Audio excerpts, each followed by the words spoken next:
what factors contribute to like a lot of young men, you know, by the time they're like 19, 20, some 21, 22 in college, that, you know, that time where, you know, you're traditionally are in school, a lot of young men, they're finding themselves balding in their early 20s. Yeah.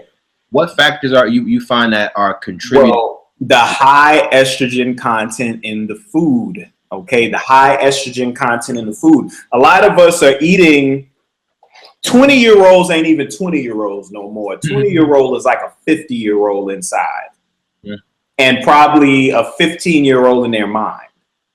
You know what I'm saying? Right. And their diet. Think about it. Like the 20-year-olds now. If you're 20 now, that means that you were born in like 1997. Right. I'm like, whoa, 97, bro? Like you talk about when Life After Death came out, Biggie Hypnotized, that's when you were born? Absolutely. Absolutely. You came up on plastic.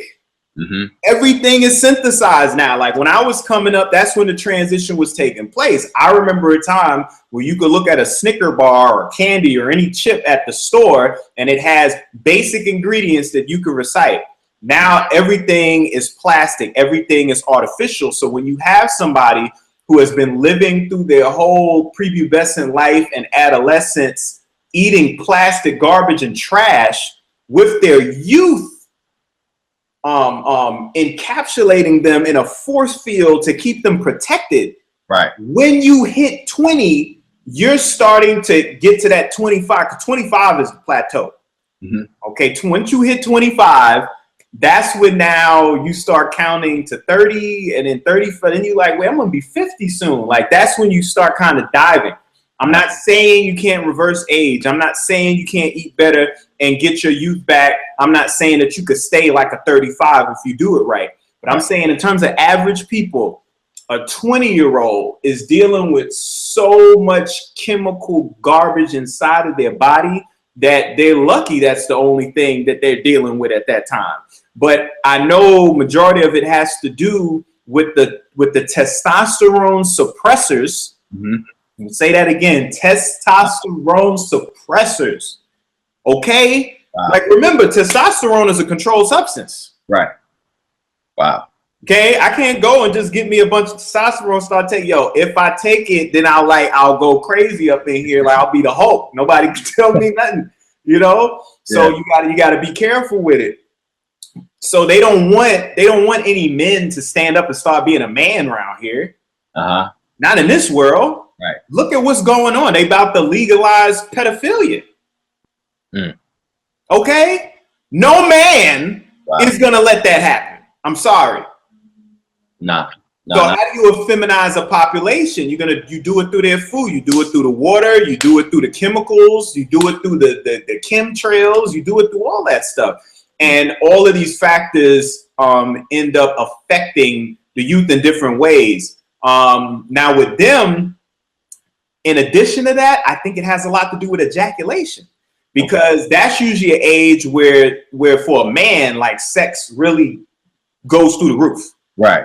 Now, people having sex young and younger, you got sex happening in elementary schools now. Yeah. So usually by the time someone's 20, they're finally free from their parents. They're accepted by society to do it.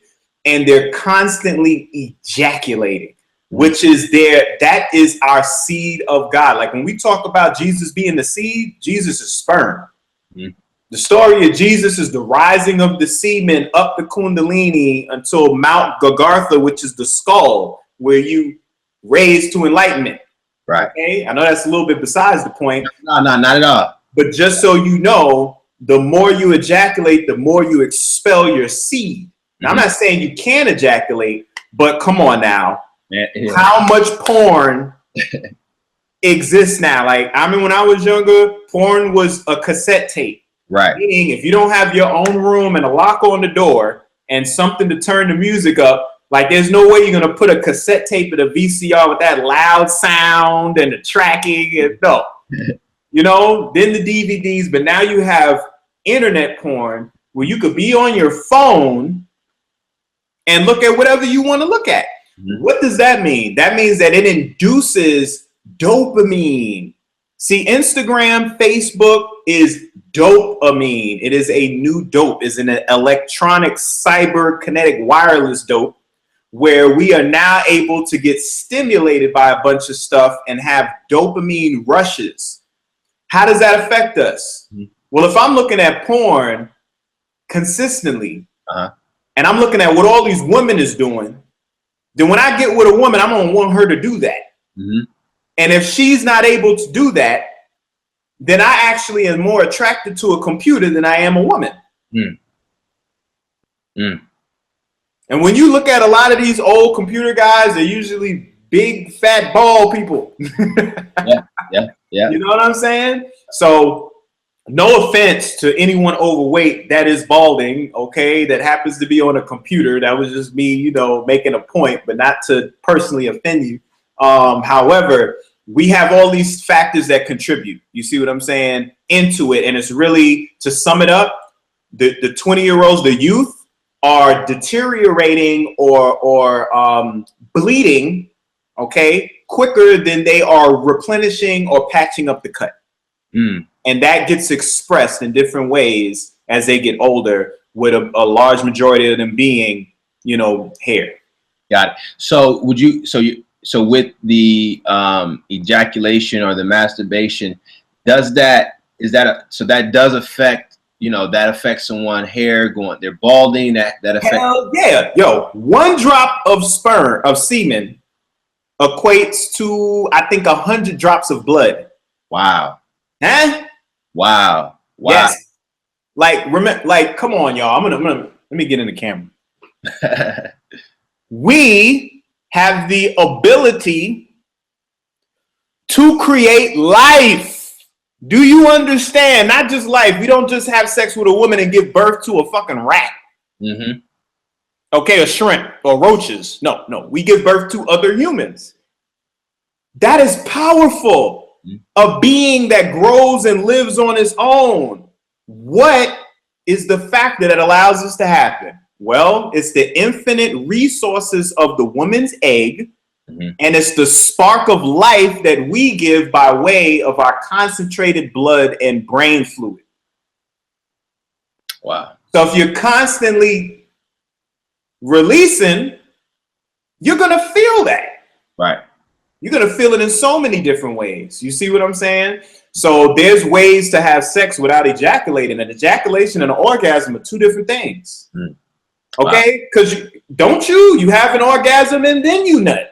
They don't have it at the same time. Who? Somebody tell me who has nutted before they had an orgasm.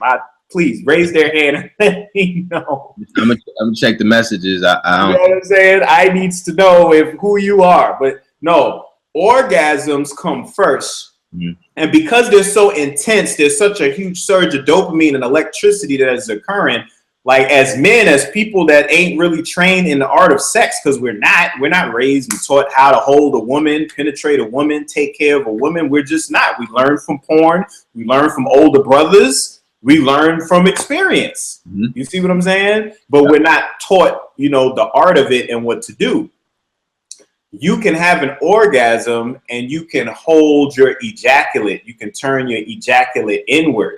Okay, you don't have to do this every time, but if you know that you're ejaculating 2-3 times a week, then yeah, you might want to like switch that up and hold some of those off. Okay, and if you're with your woman and you really handling business, you don't have to nut every time. You know that you can bring your woman an orgasm and have her, you know, have orgasm after orgasm before you actually bust yours. Do that. Just take care of her and don't do nothing.